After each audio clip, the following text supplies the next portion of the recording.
देखिए, सबसे पहले अमिताभ सिंह जी आपके पास आता हूं और ये जानने और समझने की कोशिश कि जो कुछ दिखाया है ईरान ने वो सिर्फ ट्रेलर है। अगर पूरी ताकत पूरी क्षमता के साथ उतर जाता है तो फिर क्या होगा? जंग का माहौल बदलेगा क्या? लग रहा है कि अमेरिका को बोरिया बिस्तर समेटकर वापस भागना पड़ेगा।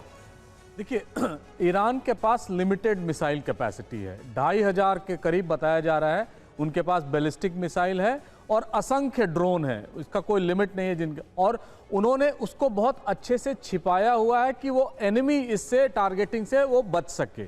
अब तक ये माना जा रहा है, और मैं इकोनॉमिस्ट का संदर्भ दे रहा हूं, 800 बैलिस्टिक मिसाइल ईरान छोड़ चुका है, यानी उसके पास करीब 1700 और बचे हैं, और वो 1700 का बड़े बड़े धीरे धीरे इस्तेमाल करा। पहले 2 दिनों में ही उन्होंने 250 मिसाइलें छोड़ दी थी।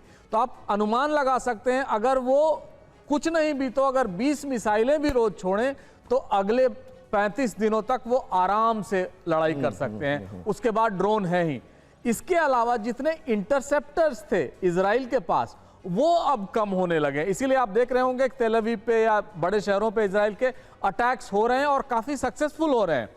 कहा यह भी जाता है कि 95% तक ही कोई भी जितने भी इनके कमांड और कंट्रोल में इनके एंटी मिसाइल सिस्टम्स हैं वही कर रोक सकते हैं, लेकिन वो भी रोकने में असफल होते हैं 5%। तो इनके पास स्टॉक काफ़ी है, वॉर करने का या लड़ाई आगे बढ़ाने की क्षमता काफ़ी है, डेडिकेटेड लोग हैं, और खासकर इस समय इनका जो सीधा टारगेट प्रोफेसर है सिंह, वो यूएई के तरफ है या कतर के तरफ है, रियाद। यही तो देखना है कि इनके पास अगर इतना है तो उधर सामने वाला भी बहुत पावरफुल है।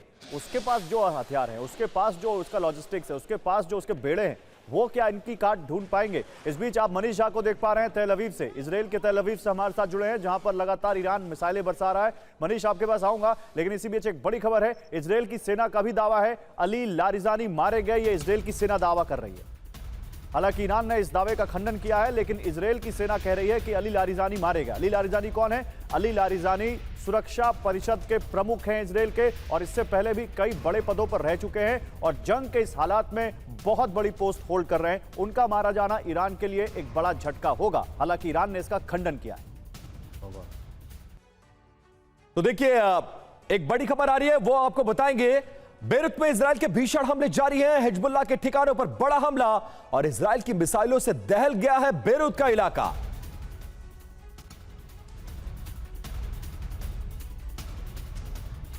तो बेरूत में इजराइल के भीषण हमले जारी हैं और लगातार बेरूत को निशाना बनाया जा रहा है हिजबुल्लाह के ठिकानों पर। यह बहुत बड़ा अटैक है जिसकी तस्वीरें इस वक्त आप टेलीविजन स्क्रीन पर देख रहे हैं। और मनीष तेल अवीव से हमारे साथ जुड़े हुए हैं। मनीष, देखिए, आज का जो सबसे बड़ा अपडेट है वो है अली लारिजानी और बासिस फोर्स के चीफ गुलाम रजा सुलेमानी की मौत का दावा, जो आईडीएफ की तरफ से कहा गया है। लेकिन ईरान ने अली लारिजानी की मौत का खंडन किया है। क्या तेल अवीव से आप हमें इनपुट दे सकते हैं? और यह भी बताइए कि अगर ये 2 बड़े अधिकारी मारे गए तो इसका क्या असर इस जंग पर पड़ेगा, ईरान पर?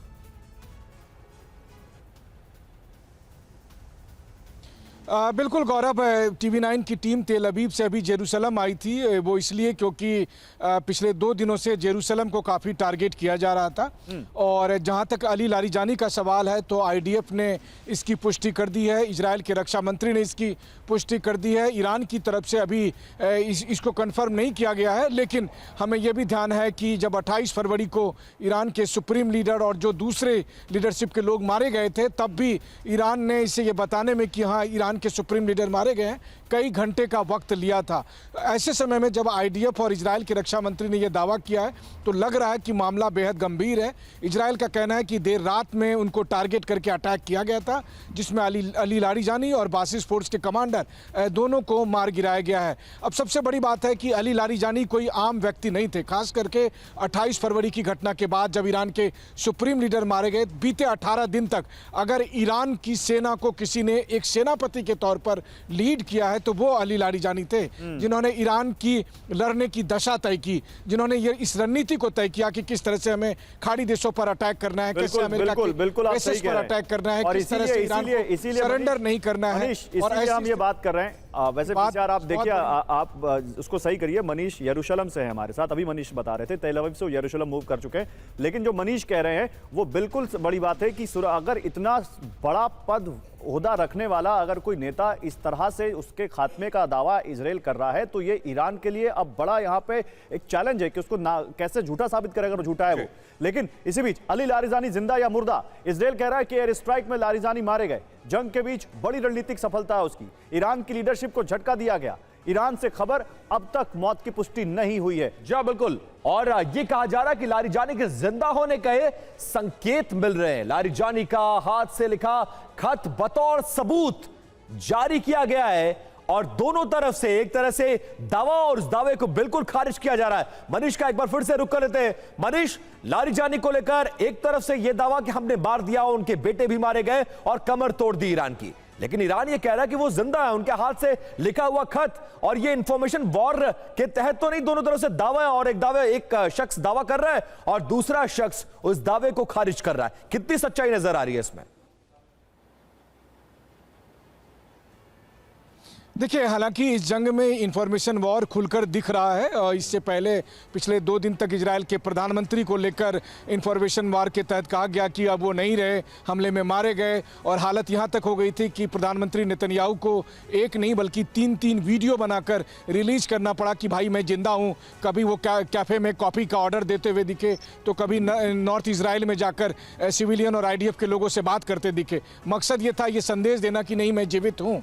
लेकिन अब आज की बात यह है कि आज IDF की तरफ से और इजराइल के रक्षा मंत्री की तरफ से यह कहा गया है कि उन्होंने ईरान में इस वक्त जो पूरा ऑपरेशन को लीड कर रहा व्यक्ति है अली लारिजानी, उनका खात्मा कर दिया है, देर रात में उनको टारगेट किया है। मैं ये मानता हूं कि देखिए, ईरान के सुप्रीम लीडर का अपना एक नैतिक महत्व है, लेकिन अली लारिजानी जी, इस अली लारिजानी का इसलिए इस जंग में अगर आप कहें तो वो सर्वोच्च सेनापति के तौर पर उभरे थे, और पिछले 18 दिन तक जो ईरान की आप कामयाबी कहें कि जिस तरीके से उन्होंने अमेरिका को और इजराइल को टक्कर दी है और पूरे दुनिया को एक तरह से कहें कि हिला कर रख दिया है, उसका बहुत हद तक श्रेय अली लारिजानी को जाता है। तो अगर सच में वो मारे गए हैं तो मुझे लगता है कि पहली बार जहां अभी 2 दिन पहले जो एक तेहरान में रैली हुई थी जिसमें अली लारिजानी पब्लिक फोरम पे दिखे थे, रैली में दिखे थे, पेजेश्कियान बाइक पर सवारी करते दिखे थे और दुनिया को संदेश दे रहे थे कि हम लोग किसी बंकर में छिपे नहीं हैं।